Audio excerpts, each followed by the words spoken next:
You're listening to the Cricket Podcast.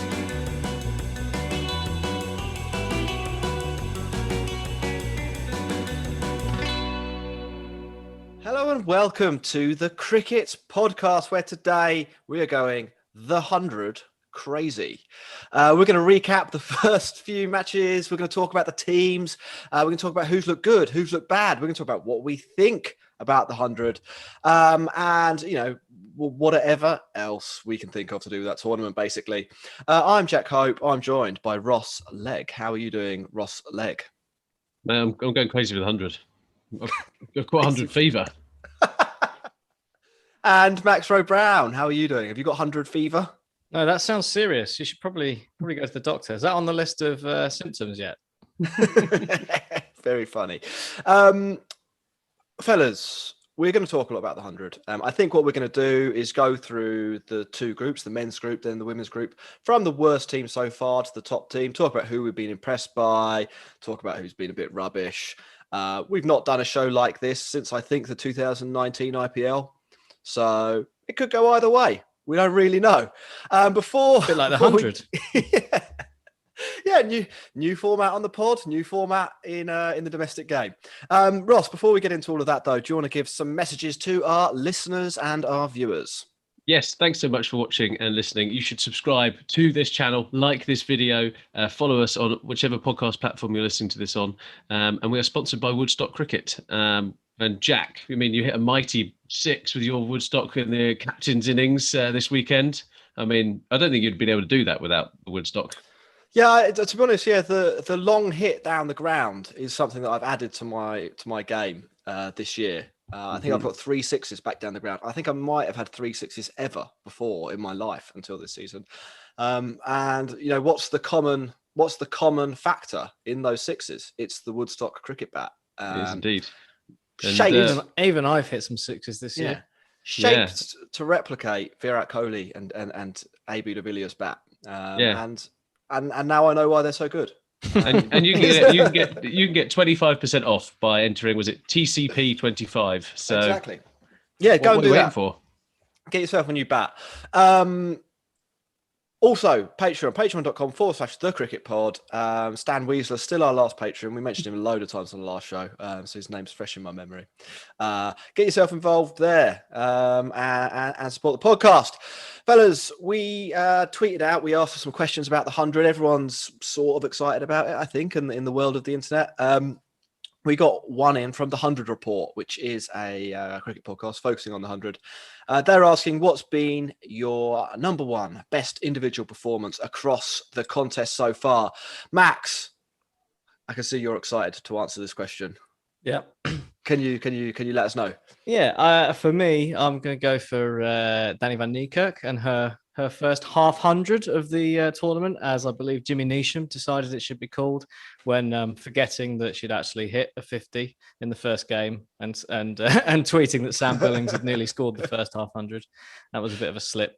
But yeah, I just think the state of the game, it was a tricky position for the Invincibles at the time. First game of the 100, the women kicking it off to highlight the whole competition, and it was a cracking game and a really good performance from her to win it for her team. Yeah, Ross, same question to you. What's been your top performance? It's got to be the man who took the first 5-wicket haul of the hundo. So we thought that Trent Rockets and Southern Brave would be a close contest, but Marshall de Lange, I don't know how to say. I'll go Langer. I think it's Langer. Yeah. It took a 5, I think, 20 balls, 5 for 20. That's pretty good, isn't it? That's a pretty good day at the office, that. I mean, Dan Weston comes on our podcast and he says a boundary percentage of 20%. So hitting a boundary every 5th ball is pretty good. Well, he not only had a wicket percentage of 25%. Maybe that's how we should start analysing the game. Wicket percentage, 25% wicket percentage for Marshall de Lange. That's de Lange helping good. His team marching on to victory there. There we go. Knew that was coming. Yeah. Top banter from Max. I like Jimmy Neesham's innings. He's had one mention on the show. I'm going to mention him for his cricket. He got 30 off 11 balls for the Welsh Fire. I think those innings in short form cricket always go under the radar. Strike rate of 270. They won by 5 runs. Probably Bairstow or someone who did bat well, got man of the match, but I think 30 off 11. So that's about as good as you're going to get if you face 11 balls. Right, that's our introduction. We should say that if you've been watching the 100, you've been enjoying the 100, leave us a comment on YouTube. Let us know what your top moment has been, I suppose. Into the men's competition, then let's go through the team, starting at the bottom. With who had Southern Brave on the introduction show? That was you, Ross, wasn't it? Yeah, that was me, yeah. I think I called them as the winners. I think maybe you called them as the winners as well. They're currently bottom. One game, one loss, a minus 2.64 net run rate. They were pumped by Trent Rockets. What went wrong? Well, I don't think there's any disgrace in losing to Trent Rockets, and I think the first couple of games is always going to be a little bit of a lottery. People are still figuring it out, etc.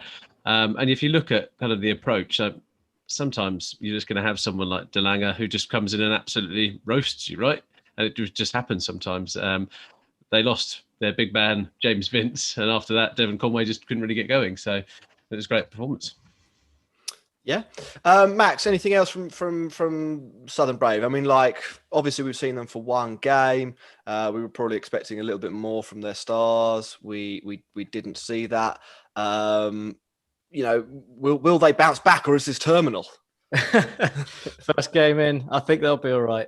They've got enough about them, haven't they? And I think the key thing for them is that they're not going to be decimated by people running off to join England soon.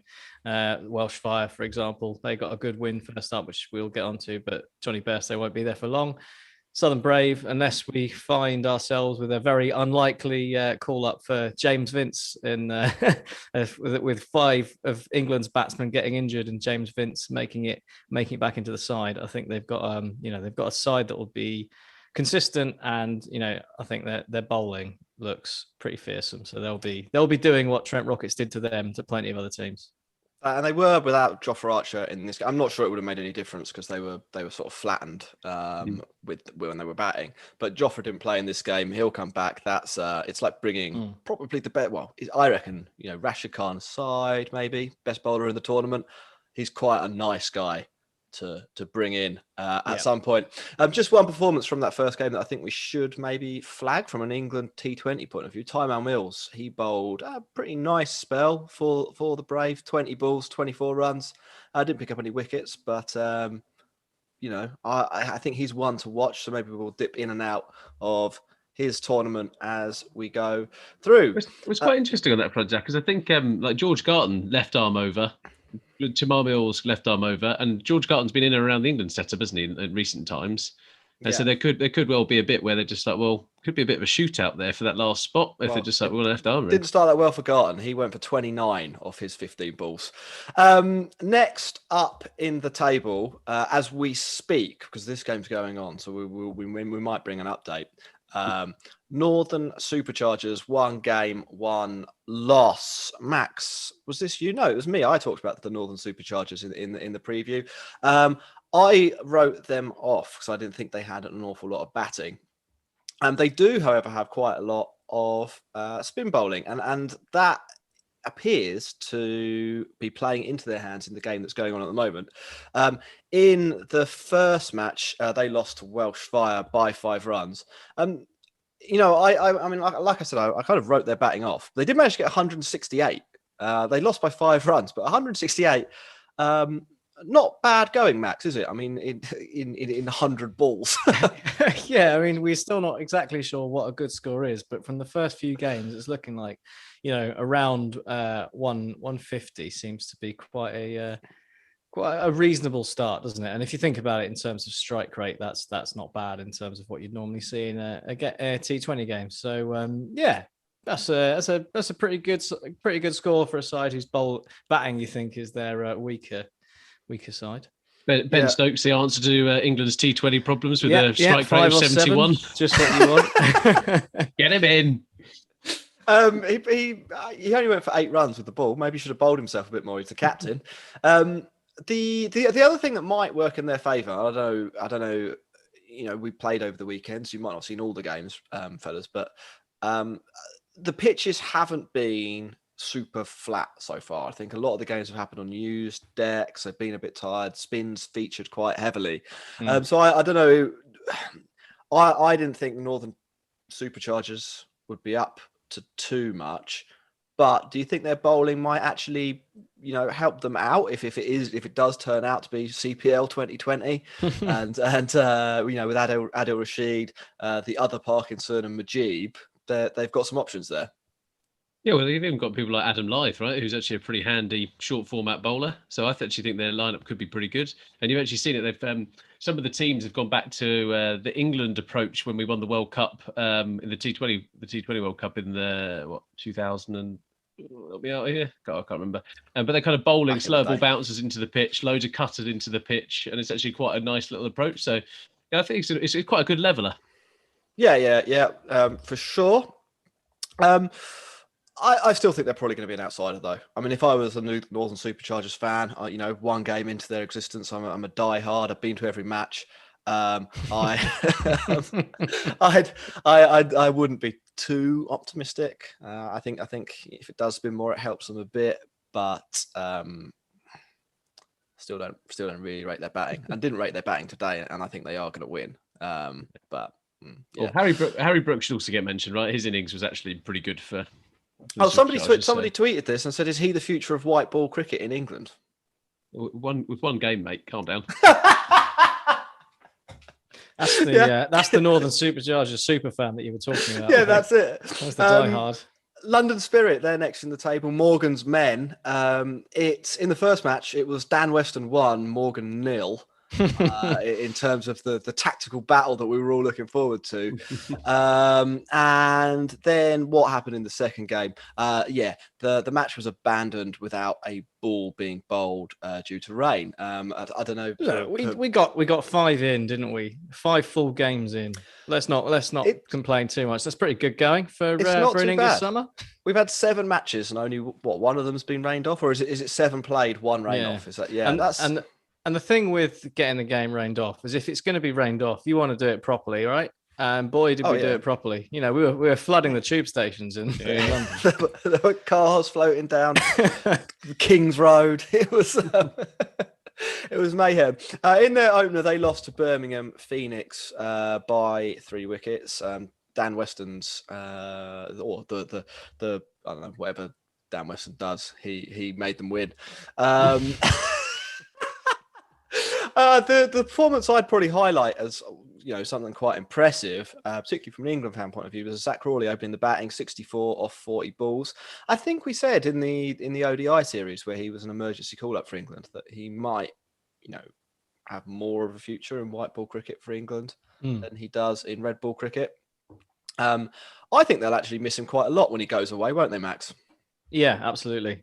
Especially when you sort of look at what's around him. I suppose English is a guy who Weston himself was championing, wasn't he, as a player? But I mean, aside from that, you've got Lawrence, Morgan, Denley, Para. They're all good players, but I don't see any of them going, and exploding and taking you to that kind of score of whatever 160 plus in 100 balls that looks like being good. And when he's one of your main guys opening the batting, it's tough when you lose someone that big. But there's plenty of teams who are going to be in a similar position. So see who copes best. Now we move on to some of the teams that have actually won cricket matches in the 100 so far. Starting with the Welsh Fire, who are 5th in the table, 4th in the table. The competition's over, isn't it, really? Well, I mean, we need to talk through the big news, but I said in my preview, and I just want to, bask in the glory of being right, that I said they could score the most runs in this tournament, but also concede the most runs. At the moment, after their first game, they had scored the most runs and conceded the second most runs. So it's a good start. I think it was a good start. Ross, the big news, and we did tease this as something that could happen. We didn't tease it. We broke it. We broke the news. We had the inside scoop. Johnny Bairstow has been called up by the England Test team, presumably to be a backup to Joss Butler. He's the captain of Welsh Fire. He's number 3. He's going to bat number 3. Yeah. Maybe by the end of the series, it could happen. He won't start number 3, but I would not be surprised if Johnny it ends Bairstow up... will be positioned number 3. I have no doubt in my head. Well, you know, if that happens, I reckon that's bad news for Johnny Bairstow. It's bad news for Welsh Fire, and it's bad news for England. So, so there's the selection policy. Tick, tick, tick. So fingers crossed it doesn't. We also saw Ben Duckett whack it around, Glenn Phillips, the Kiwi, whack it around. They're a pretty exciting team, aren't they, Ross? This Welsh Fire lot, and you know, but maybe Bairstow goes away and then comes back. Maybe England don't, you know, ruin Welsh Fire's summer. Maybe England have seen that he's playing for a Welsh team and have been like, well, we should undermine them. They're a competitor.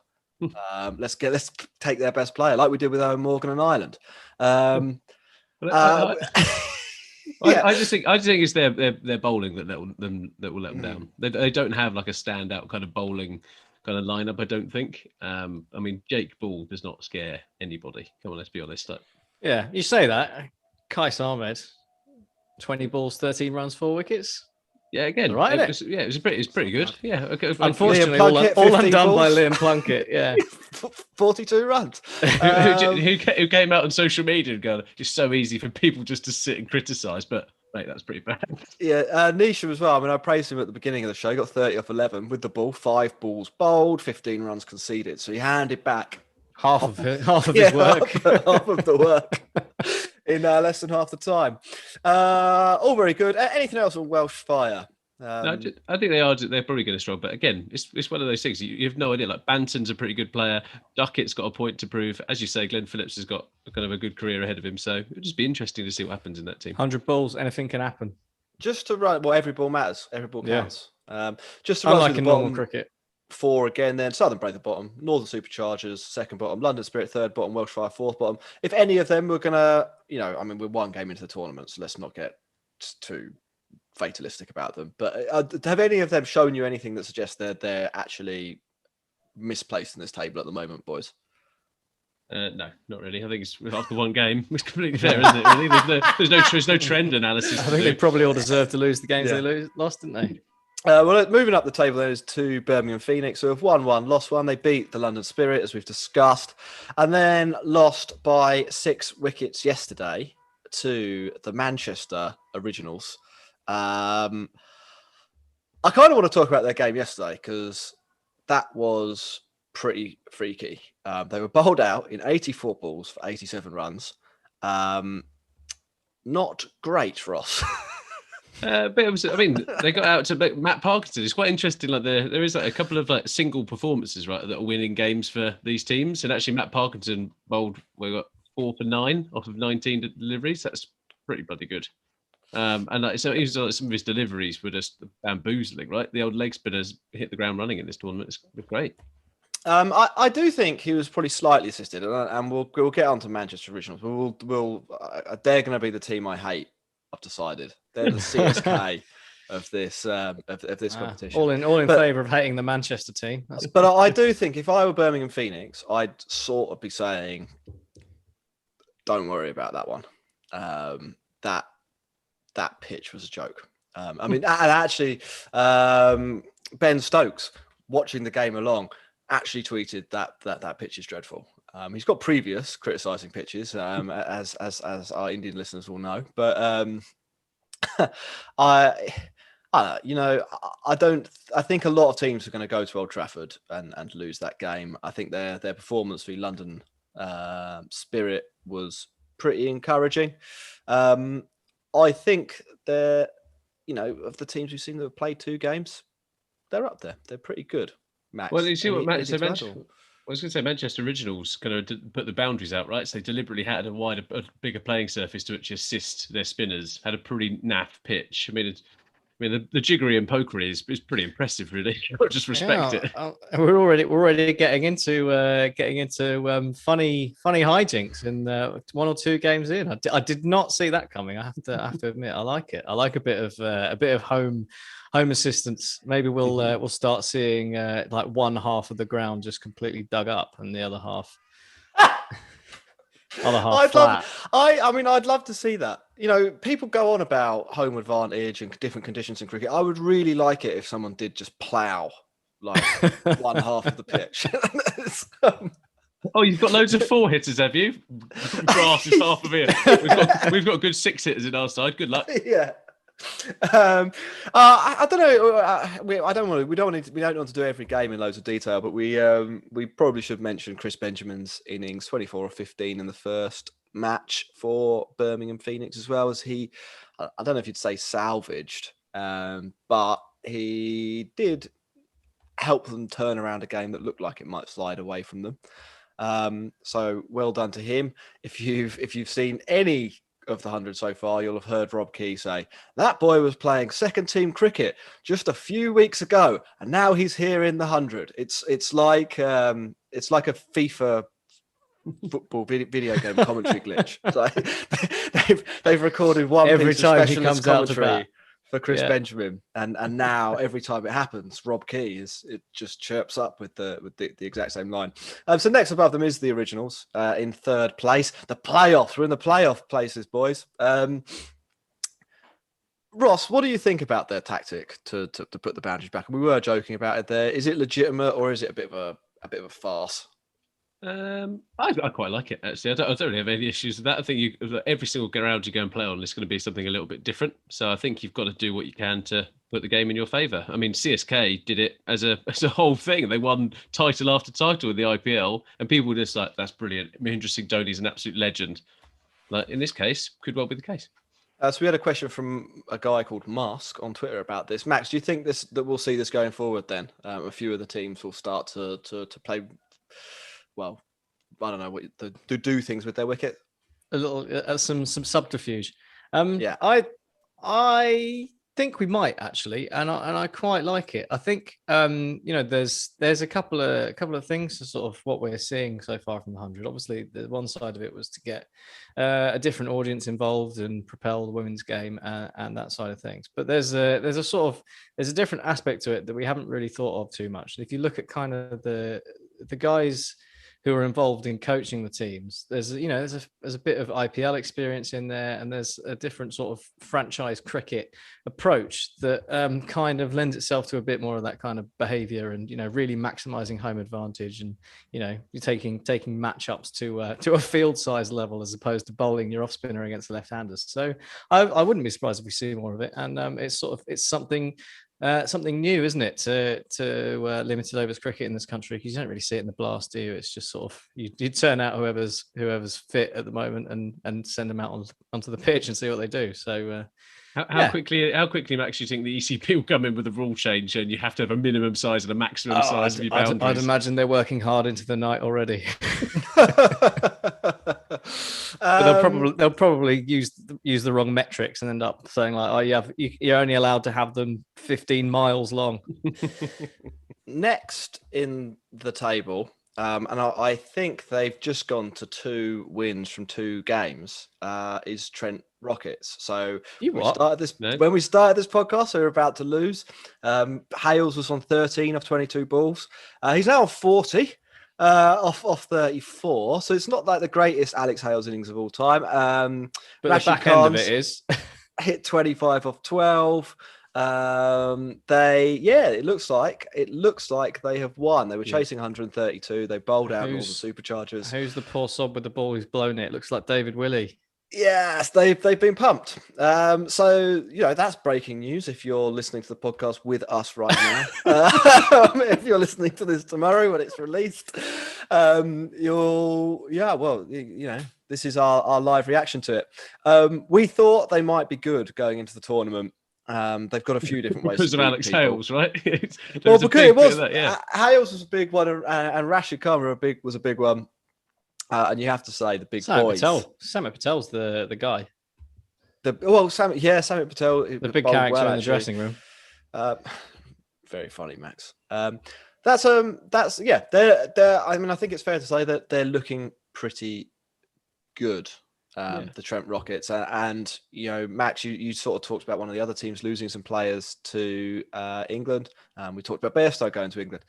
Trent Rockets are going to lose Joe Root, who isn't that much of a loss. if we're being Golden Duck today. brutally honest. David Milan, is he being called up into the test side yet? He isn't in the test side, so he will still be there. David Milan, he's had quite an interesting couple of games. He's been out to both of England's spinners, both of England's leg spinners in his 2 innings. I think he scored 2 runs off them, or 1 run off them in that time. Not doing his can't play spin. He got a 50 in the first game, but. Yeah, okay. But the mantra that we talked about it on the one against Pakistan, right? Like he's got an issue. Like, I just don't think it's going to work out for him, unfortunately. Well, we'll see how they go. They're looking pretty good, and that brings us. Well, they might be second now. They will be second because they've won 1, drawn 1. Oval Invincibles, Max. You thought they'd be pretty good before the tournament, I think, maybe with some caveats about losing players. Yeah, I had them sort of pushing the top 3 without possibly not quite making it in, but yeah, I mean they've got the players to do damage, and yeah, we've sort of seen that. I mean, I sort of expected them more to be a bit more firepower, especially in that first game against the originals, but it ended up being Tom Curran. Much maligned Tom Curran, who salvaged the innings, isn't it? He's on the plane. He is going to be on the plane. He's bloody driving the plane. That's what he's doing. Well, for the issue I've got, not the issue. The thing I like about that squad is that they're experimenting, right? They've got Sam Curran opening up the batting. I think Naride has pulled the wool over another team's eyes, which is hilarious. Just bat him at 11. Bat him at 11. How long is he dining out? Yeah, it is ridiculous. I did think his bowling looked better than it did in the IPL. I think maybe so I sort of think I always say with Rashid Khan's batting, people are like he's a great all-rounder. I don't think at the top level of the game he's much of a batter. But you drop him down into the 100 and just, take the pace down a couple of miles an hour, a little bit less spin on the ball, then he actually is quite a destructive hitter. I think sort of the same with Narayan's bowling. I think the best players in the game know how to deal with it now, and the best players in the game certainly know how to deal with his batting. But you go down 1 level of franchise league, CPL, the 100, and I think he's got a useful player. Should we run through the women's thing? I don't know. Actually, we'll just ask quickly with the men's side of things. Who do you reckon the best team so far has been, Ross? Trent Rockets, mate. It's going to be difficult to beat them. But what I have enjoyed is there's a couple of things just to kind of pick up on is we've not quite had the Brendan McCullum moment yet that's kind of completely sparked the men's side of the tournament off. There was kind of one for yesterday in the women's, but not quite there. The only other thing I feel is quite funny is the rivalry that's being pushed quite hard. So there was the London Spirit versus the Oval Invincibles, but then the build up to the game, they just done the toss, and one of the interviewers turned around to Sam Billings and said, "Coming north of the river and getting one over a London Spirit must mean quite a lot to you today." And he literally. He was complete confusion on Sam Billings' face, so much so that it was just like, "I'm sorry, could you please ask the question again?" It's just like, don't force it. Right, yeah.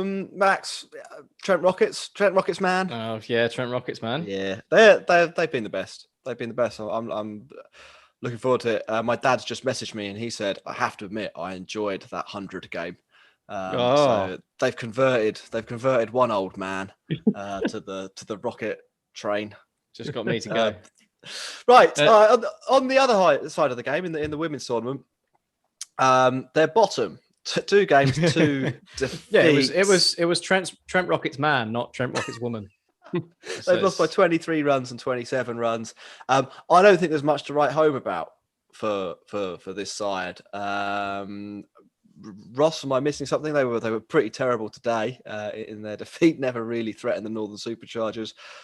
Conceded the most runs so far of any team in the women's side of the draw. I think over. So this is over Invincibles, right? No, Trent Rockets. Bottom. Oh, Trent Rockets. Sorry. Yeah. So they do. I mean, obviously they've got Nat Siver, they've got Catherine Brunt, they've got Sarah Glenn, who are 3 pretty big players from an England point of view. And I think in the preview I said they might kind of do well because of that core. I think that they've, by a distance, played the worst cricket and obviously their results bear that out. But I think some of those players are still yet to get to grips with exactly how to bowl and to bat in this format. Is that fair?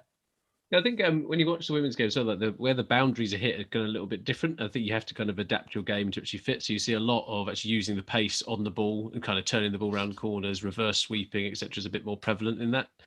So I think we'll see a bit more adapting to kind of that. But some of the power hitters in the other teams have done really well, and they've been able to take on that bowling. So it might see that flip to it, but. Maybe. Who knows? There is a little bit more of an interesting dynamic, or there is an interesting dynamic in the women's game that doesn't happen in the men's game, and because I think you have to have 5 fielders within the ring at all times, and so you see a lot more field changes that telegraph where the next ball is going to be bowled, because obviously you don't. If you've got an extra fielder out, you can kind of bluff a little bit in terms of, are you going to go with the short delivery? Are you going to go with a slower one? You don't have to move the field around, but they do. In the women's game, which is just an observation. I've got no real point there, but it is, when you are watching, check that out. Do you also think that in the women's game, the difference in something like the very top level players, like Shrubsholl, for example, she recorded what I think it was 4 for 13, and she's like she's one of England's better bowlers, kind of in the annals of history.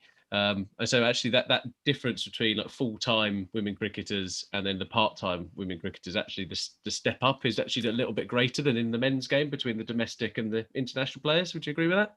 Well, 100%. I mean, there's a few players in the women's game that are using 5 weeks holiday to play in the tournament. I don't know all of the men playing in this tournament. I'll be honest about that. Pretty sure none of them are using 5 weeks holiday to play in the 100 though. No, and just the fact that, as you say, Ross, some of the players are full-time cricketers, and some of them are using 5 weeks holiday to turn up. Does mean that you do have some wider. Well, you have a wider differentiation in terms of the skill. Second bottom, Welsh Fire. They lost by 6 wickets to the Northern Superchargers. They actually posted 130. Just got chased down incredibly easily by what looks like quite a good team. For my money, Rodrigues is absolutely brilliant. Yeah, not Rodrigues, I think is how you say it. Yeah, but this makes me wonder, because we've got Leon Rodrigues, who's from India in our cricket team. Is it actually Leon Rodrigues? And we've been saying his name wrong for 2 years now. Who knows? We'll have to ask him on Friday. He's far too polite to tell you otherwise. So it's entirely possible. Yeah, they got Jemimah Rodrigues, which maybe that'll be like the AB de Villiers of the 100. 92 or 43 balls, 17 fours. Yeah, sometimes it's just not your day. You might have thought that it was going to be your day as well when you got Winfield Hill for a duck first up. Yeah, straight in there. Next 2 wickets, gone for 1. Oh, we're banging this. We're banging this, girls. Oh, no. Well, that happens. Yeah. I also like to. She didn't pick out any one person for punishment. She was just like, next bowler 4, next bowler 4. We'll move. There's not really a lot to say. If you do get smashed like that, it happens in short form cricket. That maybe they'll bounce back, maybe they won't. They put a nice score up. Manchester Originals, their women team, they've lost twice as well by 5 wickets and 20 runs. The Oval Invincibles in the opener, and Birmingham Phoenix. They've actually got. So I watched the opener live. I actually was quite impressed by some of their players. Lizelle Lee opening the batting, really hits it hard. Kate Cross is clearly a good bowler. Yeah, Sophie Eccleston.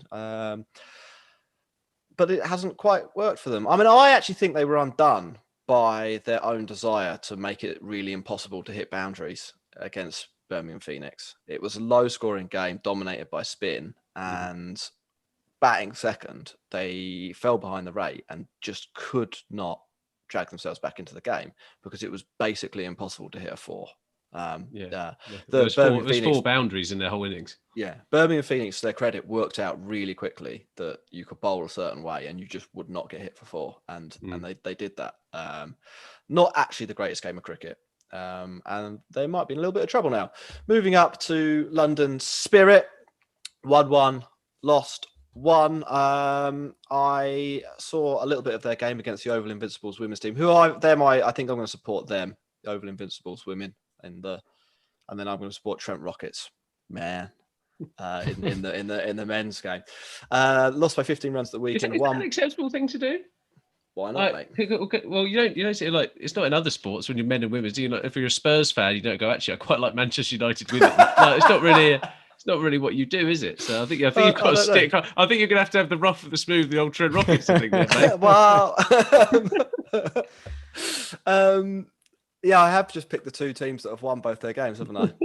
Oh well, plastic fan. Yeah. Where were we? Spirit. London Spirit. Yeah. Lost to Oval Invincibles at the weekend before it poured down with rain. Max, you previewing them before the tournament. I don't remember you being too bullish about their chances. 1-1, lost one. I think on the women's side, I think they probably had a better chance than the men of doing something, because I think we were talking about their batting in particular. They got a pretty good looking batting lineup with Heather Knight, Deepti Sharma, and I thought they might do something, but I didn't think they would make it all the way. And I think so far that seems to be a fair shout, but obviously long way to go. Cool. Yeah. Birmingham Phoenix women's sit in 4th, 1-1, lost 1 as well. We talked about their win over the Manchester Originals in their last match. They've looked competent without being too explosive. I don't think Shafali Verma, who we're all sort of watching, but that's why you'd watch this team, I think, is for her. She hasn't really done anything yet, but still she'll have her day. She'll have her day, I'd have thought. In 3rd place, we have Southern Brave women, 1 win from their only game over the Trent Rockets women's side. Who was doing Southern Brave? Ross? Yeah, it was me. I think they've got an okay side. I'm not sure how long it's going to last. Again, they've got Shrubsole in that side, which is going to kind of carry them in some games, but I'm just not sure on how well built that side is. So yeah, we'll have to wait and see on that front. Fair enough. And then the top two teams, and I think these, they are the better, or the two most well balanced best sides that I've seen in the women's tournament, the Oval Invincibles and the Manchester Originals. The Oval Invincibles, they've got a married couple playing for them, haven't they? They do. Cap Dani Van Niekerk and Cap, yeah. They batted really well together in the first match to take that down. Then in the second match, it shows how important a good partnership is, doesn't it?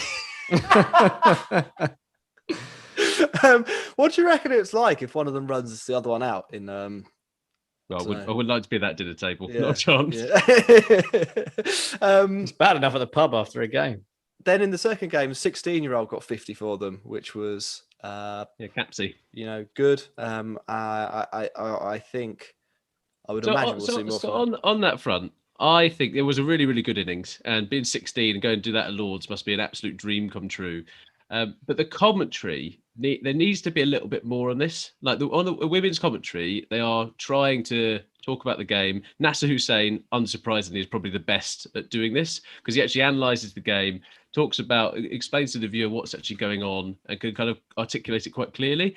But he also constructively criticises. But a lot of the other men commentators are just going, "Oh, this is the best day of her life. This is so important for the women's game."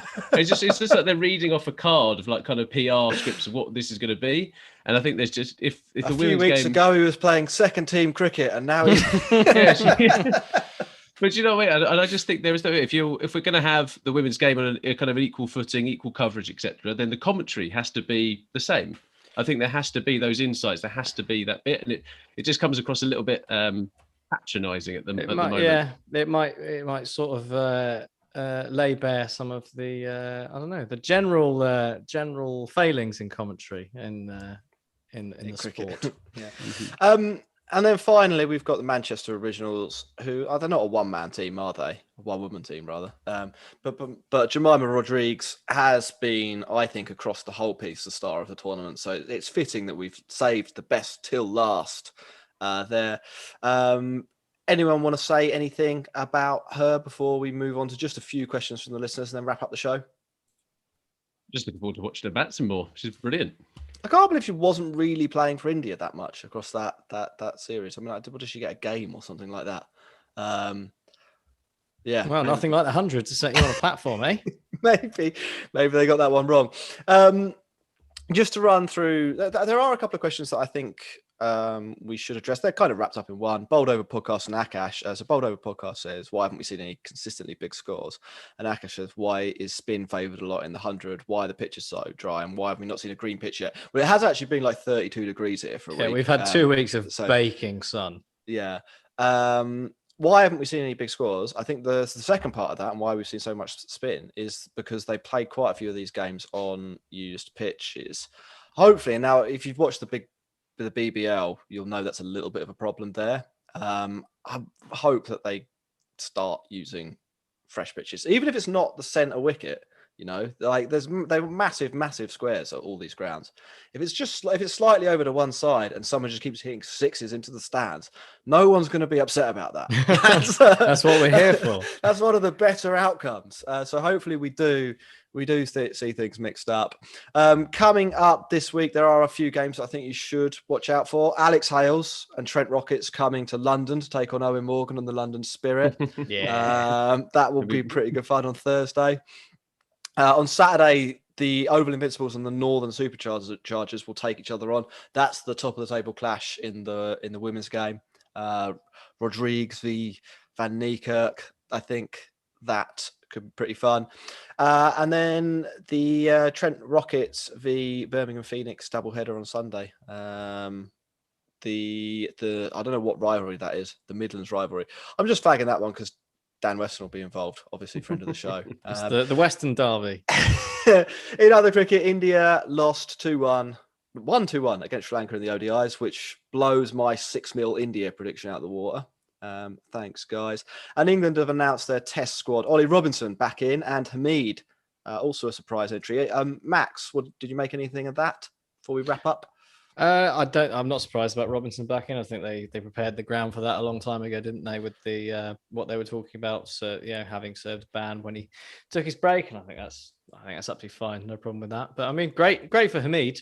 Definitely a surprise, but great news for him. He's back. 2 centuries this week. Yeah. Right, final thing to do then, boys. We haven't really given our impressions or our first impressions of the 100. Ross, is there anything else that you noticed or wanted to address? Anything you didn't like? No, actually, I've quite enjoyed it. The biggest thing I've enjoyed, though, is the kind of the mix of the players in the tournament were like the smattering of Dutch players. Kind of reminds you of 90s football when a bunch of Scandinavians were kind of just in there. And there's just those small bits. Herman Hreiderson. Yeah, and I'm just saying, it just adds to it. I think actually some of the bigger name players actually being away almost adds to the charm of it a little bit because you've still got some superstars in there, but it also gives a great platform for people in the men's and the women's game to make a name for themselves. So yeah, I'm enjoying it. Who's going to be the Ida Goodjohnson of the 100 for you? Yeah. Callum Parkinson. Max, I know you didn't like the graphics, and I know a lot of our audience will hate the graphics too. Do you want to say anything about the? I'm just going to say I like the graphics. I think it's too busy for me. It's like my issue is that they've got some suits in a room and been like, oh, what are kids like? Bright colours, and they can't hold their attention for 5 minutes. So let's just give them all of the visual shit we possibly can. And I just thought maybe just dial it in a bit because actually a lot of it's been pretty good. It's worked for me. I quite like the graphics. Well, there we go. Just to prove the point, it's aimed at children with no attention span. The only other thing I'd reflect on is that I think a positive basis. I'm going to be honest. I actually think the way they're presenting it is easier to understand than cricket used to be. That having the ball by ball countdown, the number of runs on the screen, and particularly at the ground, it was much easier to tell who was winning and explain to somebody who was winning with the format of the 100. So I went to the first match with my girlfriend who'd never been to cricket before, had no idea what was going on, but it was always very clear that long to do that. Or they've taken that long to do that. It was easy. And the game's super fast, which is good. I mean, we've been used to covering the IPL. Like games start at 3:00 in the UK. they finish at 7:05, 7:30 sometimes. It's, if you get a super over or something. These are done like literally 2 hours, in 2 hours less time than some IPL matches, which is awesome. I think we're going to have Jared Kimber on at some point in the near future to talk in a little bit more detail about the differences between T20 and the 100. Everyone said they're the same. Are they? Jared will probably be able to help enlighten us with some stuff on that. So look forward to that. And we will have our India v England preview coming out soon. So stay tuned. Maybe we'll do a live show in advance of that series. Not 100% sure. Ross, final reminder, where can people find us? At the Cricket Pod, Instagram and Twitter. Like, subscribe on this video. Perfect. And leave a comment. Head over to iTunes, Spotify, subscribe. Leave 100 comments. Yeah. Nice work. Thanks very much for listening. Goodbye.